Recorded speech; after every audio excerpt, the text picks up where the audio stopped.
చిట్టాపాలెం గ్రామంలో గత 40 రోజులుగా పిఎస్సిఎస్ ఆధ్వర్యంలో వడ్ల కొనుగోలు సెంటర్ ప్రారంభించారు. కానీ అప్పటి నుంచి కూడా రైతు ఇబ్బంది పడుతూ ఉన్నాడు. గతంలో ఒకసారి అనుకోకుండా వచ్చినటువంటి వర్షం కారణంగా చాలామంది రైతులు ఇబ్బంది పడ్డారు. ధాన్యం తడిసింది. ఆ రోజు నాడు మాజీ మంత్రి దయాకర్ రావు గారి ఆదేశాల మేరకు మేమందరం కూడా మా పార్టీ బీఆర్ఎస్ ప్రతినిధి బృందం ఇక్కడికి వచ్చి రైతులందరినీ కలిసి ఆ వడ్ల పరిస్థితి ఏంది, ధాన్యం రాసిన పరిస్థితి ఏంది జిల్లా అధికారులకు కూడా మాట్లాడటం జరిగింది. ఇవాళ మీరు చూసారు, గత 40 రోజుల నుంచి ఇక్కడ ధాన్యం అమ్మకానికి రాసులు పోసుకున్నా నాకు గోనె సంచులు ఇవ్వలేదు, తప్పని పరిస్థితులలో నేను ఇబ్బంది పడుతున్నా అని వేల్పుకొండ ఎల్లయ్య అనే రైతు ఒక ప్రైవేట్ బస్తాలు ఒకసారి చూడండి మీరు, గన్ని సంచులు కూడా ప్రైవేట్ దగ్గర నుంచి తెచ్చుకొని ఆయన అమ్ముకుంటున్నాడు. అంటే గవర్నమెంట్ ఏమో 2,300 చిల్లర మద్దతు ధర ఇస్తున్నామని చెప్తుంది. ఇవాళ ప్రైవేట్ ఆయనకు దాదాపుగా 500 రూపాయల తేడాతో అమ్ముకుంటాడు 1800కు. దీనికి కారకులు ఎవరు? మేము ముందు చాలా రాజకీయాలు మాట్లాడటం అది వేరు, కానీ ప్రకృతి వైపరీత్యాలు సంభవించే టైంలో రైతు ఆరుగాలం పండించిన పంటను సకాలంలో ప్రభుత్వం కొనుగోలు చేయట్లేదు. సకాలంలో ఎరువులు ఇవ్వలేదు.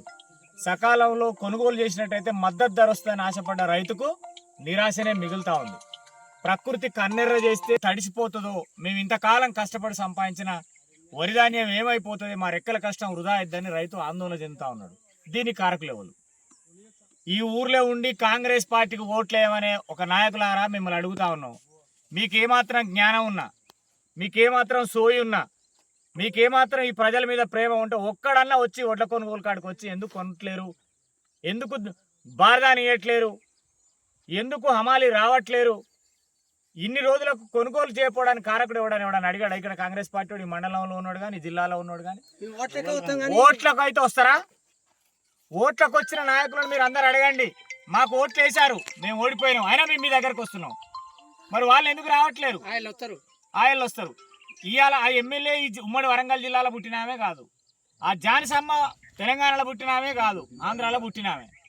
వాళ్ళకి ఈ జిల్లా మీద కానీ నియోజకవర్గం మీద కానీ ప్రేమ లేదు. ఓట్లు వేయించుకున్నారు, గెలిచినారు, వాళ్ళ రాజభోగం అనుభవిస్తూ తిరుగుతూ ఉన్నారు. దీన్ని ప్రశ్నిస్తే బీఆర్ఎస్ వాళ్ళు మమ్మల్ని గిట్లే అంటానంటారు. ఇది బీఆర్ఎస్ ప్రాబ్లం కాదండి. ఇది ఇలా ప్రకృతి వైపరీత్యాలు కన్నెర చేస్తే రైతు బతుకు ఆగమైపోతా ఉన్నది. అరే గిన్ని రోజులు పడుతుందా అండి? 40 రోజులు పైచీలకు పడుతుందా వడ్ల కొనుగోలు చేయడానికి? ఇప్పుడు పట్టాలు తెచ్చుకొని ఒక్కొక్క రైతు 5,000, 6,000, 10,000 తెచ్చి వడ్లను కప్పుకోవడానికి, రాసులను కప్పుకోవడానికి పట్టాలు తెస్తే పట్టాలు కూడా పగిలిపోతాయి. ఇక్కడ కొనుగోలు సెంటర్లో టెంటు లేదు, మంచినీళ్ళు లేవు, ఓఆర్ఎస్ ప్యాకెట్లు లేవు, ఏ రకమైనటువంటి రక్షణ చర్యలు లేవు. ఊరుకు కిలోమీటర్ పైచీలకు ఉన్నది, తాగడానికి మంచినీళ్ళు కూడా లేవు. ఏంది పరిస్థితి? దీని కారకులు ఎవరు? జిల్లా యంత్రాంగం మేము గతంలో చెప్పాము, కలెక్టర్ అమ్మా మీరు చాలా కొత్త కలెక్టర్, యాక్టివ్ కలెక్టర్, చాలా స్పీడ్గా మీరు పనిచేస్తారనుకున్నాం. మాకు ఇక్కడ ఇబ్బంది అవుతుంది. డిస్ట్రిక్ట్ మార్కెటింగ్ అధికారి ఎవరు రాలే ఇక్కడ వరకు. ఇడికి పిఎస్సిఎస్కి సంబంధించి మొన్నటిదాకా దానికి సంబంధించిన సిఇఓ అంటోడే ఎవరు లేడు, ఉన్నోడు జవాబుదారు లేడు. తీసుకున్నాడు మొత్తం సంచులు 5,000, 6,000, 600, 100, 200, 300 ఎవరు ఇష్టం కూడా పంచుకొని పోతాడు అధికార పార్టీలు. మరి సన్న చిన్నకారు రైతుల పరిస్థితి ఏంది?